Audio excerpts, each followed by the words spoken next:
Hey everybody, Luke McElroy from Mets Performance Consulting here. Apologies for not getting a video out during the week. It was just really busy last week, but I have found some time today. So I'm just going to go a little bit further on from last time's video about building a training program and how to do that, and just go into talking about some goal setting. All right, so goal setting is really important um, in order to actually build a training program. If you don't have an end goal, then you don't know what you're building towards. All right. So it's really important at the start of the season or in the off season or even in season to set some realistic goals and some really specific goals. So I'm sure most of you have heard about the smarter method of goal setting. I'll just quickly run through that here. So the S is for specific. All right. So your goals need to be really specific. Okay.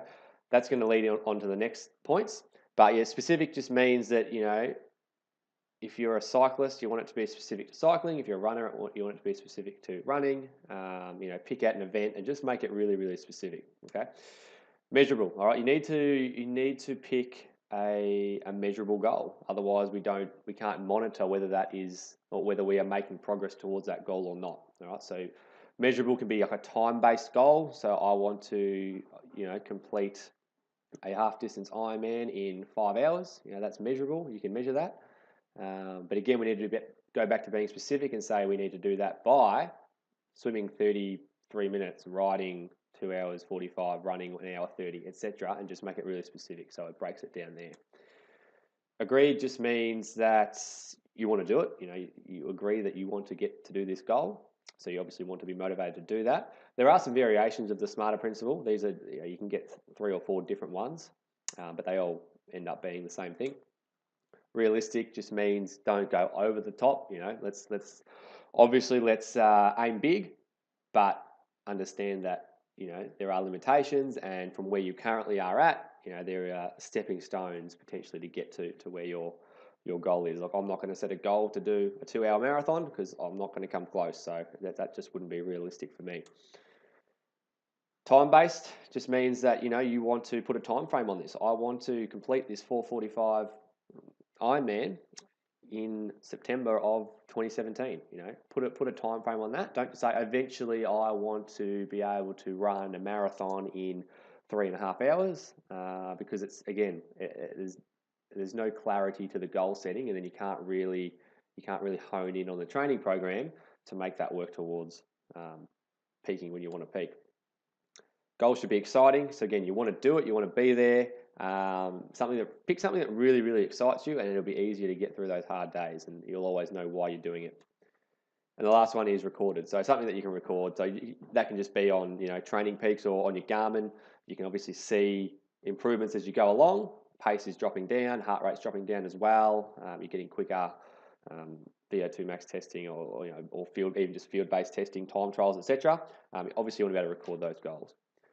So a quick example of a good goal, which takes into account all of the above aspects, is something like, I want to complete a 4:45 half Ironman at Sunshine Coast in 2017 by swimming 32 minutes, riding 240, running 130 with 3 minutes of transition time in between. All right, so if you break that down, it's specific because you want to complete a half Ironman. It is measurable because we want to do 4:45 by swimming 32, 240 and 130 with 3 minutes of transition. You assume it's agreed, you want to do it. Realistic, well, depending on the athlete, if your PB was 5 hours, then yes, 4:45 would be realistic. It is time-based because we want to do it by Sunshine Coast at 2017. Hopefully that's an exciting goal if somebody were to set this, and you can obviously record it as well by doing progressions throughout the training program and doing fitness testing and all that sort of stuff to see that you're actually improving and getting closer towards your goal. A common goal that a lot of people have is a little bit too broad, not very specific, and it's something like, I want to crack a 5-hour half Ironman in 2017. So it has some of those elements. Look, it's got half Ironman, so it's somewhat specific. It's measurable because you've got 5 hours, but it doesn't really break it down into swim, bike, run, transition time. It does have 2017 in there, so it is somewhat time-based as well. But again, it's not specific. It's 2017. It should be, August 2017 or October 2017 or December 2017, etc.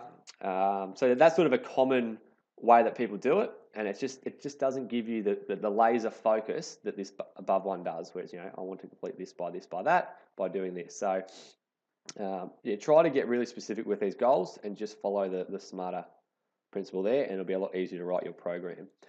In terms of types of goals that you can do, there's a few that we can do. One is process goals, and this is really intrinsic. This is just about going through the process to then make you better, or have an increased likelihood of succeeding your goal or your event. So something like, I want to train 6 times per week for 6 months to give me the best shot at completing AAMI's Grand Fondo in 2017.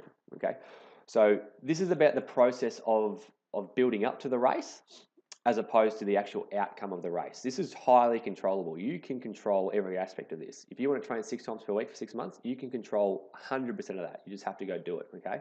So that's a really good goal, particularly for the beginners, the guys who are just starting out, who don't necessarily have to be the best or even close to. They just want to get the processes right, so then they can build up to the more performance-based goals next.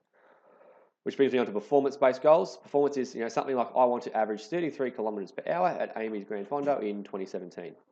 Okay, so this is where it's 50-50 between sort of that intrinsic and extrinsic. You can control. So intrinsic is things you can control. Extrinsic is outside of your control.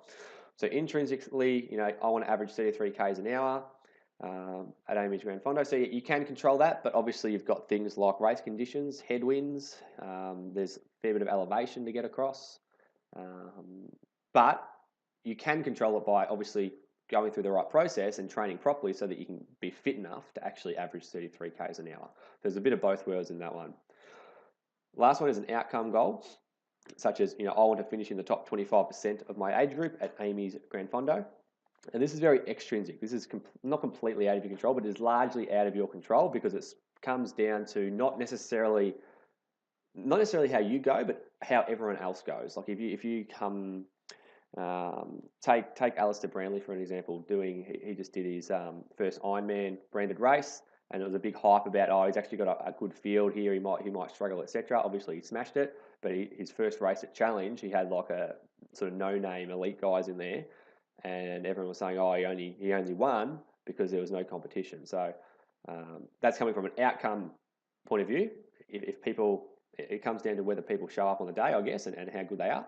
And it's still in your control to an extent, but it's purely the actual, whether that goal has been achieved or not comes down to how other people went in relation to you. Okay, so in terms of which ones are best and not, well, there's no right or wrong answer, but process is intrinsic, so it's all about just getting better and getting the right processes down to give you the best shot at achieving a goal.